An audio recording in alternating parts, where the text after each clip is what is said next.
a questão das responsabilidades, né? Pela assinatura dos laudos, né? A gente tem o laudo mecânico, o laudo elétrico e o laudo de emissão acústica, né? A responsabilidade é uma coisa que sempre traz uma certa confusão. Tem que ser um engenheiro mecânico, tem que ser um engenheiro eletricista, né? Então eu queria que você abordasse um pouco isso aí, por favor. Perfeitamente. O laudo periódico mecânico anual, ele tem que ser assinado pelo profissional legalmente habilitado. Perante o CREA, o profissional legalmente habilitado para inspeções e ensaios mecânicos é um engenheiro mecânico, né?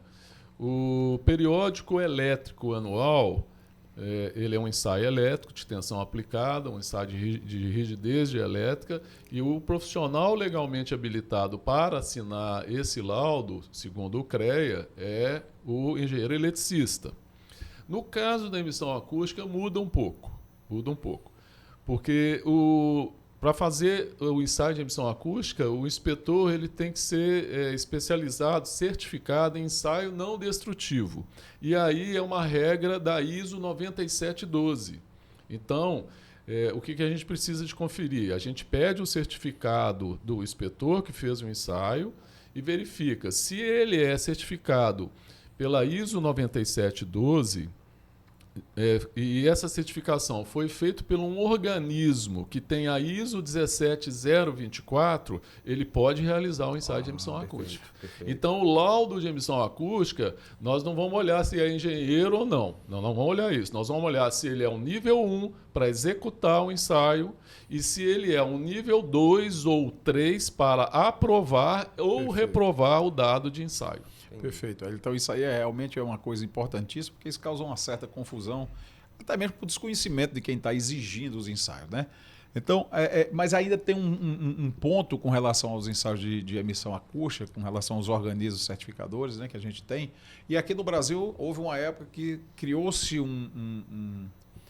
uma história aí que somente a ABEND é que seria aceita no Brasil. Então, os profissionais que, por exemplo, eram certificados e qualificados pela RINA, estavam sentindo uma certa repulsa por parte das pessoas, dos contratantes, né? Então, para a gente acabar de vez com isso, né? E perguntando a você, que hoje é a autoridade máxima no Brasil em termos de cestas aéreas e guindaldos, que diferença faz a RINA e a ABEND na qualificação e certificação dos profissionais nível 1, 2 e 3 de emissão acústica? Na verdade, eu acho que estava sendo gerada uma confusão sobre esse assunto, sabe? Na verdade, é simples de entender. Vamos pegar a ABEND, que é a Associação Brasileira de Ensaios Não Destrutivos. Ela forma profissionais ISO 9712. Exato. E a própria ABEND é um organismo que tem a ISO 17024. Então, igual eu expliquei, se a instituição, o organismo é ISO 17024 e forma o profissional de acordo com a 9712, ele está apto a fazer um ensaio não destrutivo, no caso, emissão acústica. Existem outros ensaios não destrutivos. Né? A ABEND, ela é um organismo 17024, que forma profissionais pela 9712. Então, se a RINA é uma instituição que ela é certificada, é um organismo que é certificado também, e usa para a formação dos profissionais a 9712, é um paralelo exatamente igual à ABEND. Então não tem problema nenhum. É porque o que acontece? O Brasil tem a ABNT. A ABNT é signatária ISO internacional. Né? Então, se o profissional ele é do guarda-chuva da ISO, ele está no guarda-chuva da BNT também. Perfeitamente. Então, é isso que acontece. É claro, você pensa bem, um profissional formado na Itália, ele não pode fazer um ensaio de emissão acústica? Pode, ele é perfeitamente competente. Né? Desde que esteja sob o guarda-chuva ISO. A ABEND está no guarda-chuva ISO. Então, eu acho que foi um pouco de ruído de comunicação e as pessoas, então, entendendo que só serviria o SNQC da ABEND. Não, serve, perfeito. Eu quero fazer, eu estudo lá na ABEND e vou tirar meu. Agora, eu posso estudar na Alemanha, na Itália e tirar também a RINA, ISO por exemplo, 9712.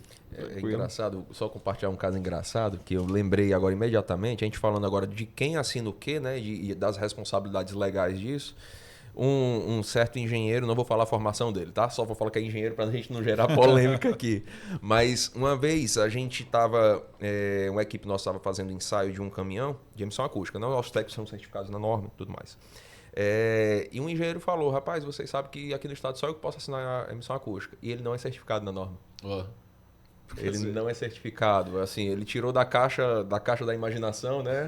Esfregou a lâmpada e falando isso. Mas isso é importante a gente deixar todo mundo ciente das responsabilidades para você não ficar com o laudo que você acha que é válido, né? E o laudo não é. O laudo não é válido, isso é importante. Você tem que ter cuidado com isso, porque existem engenheiros e engenheiros, né? E tem muito engenheiro aí que, infelizmente, faz uma espécie de laudo, entre aspas, e, na verdade, ele está vendendo a RT. Né? Então, a gente tem que ter esse tipo de crítica.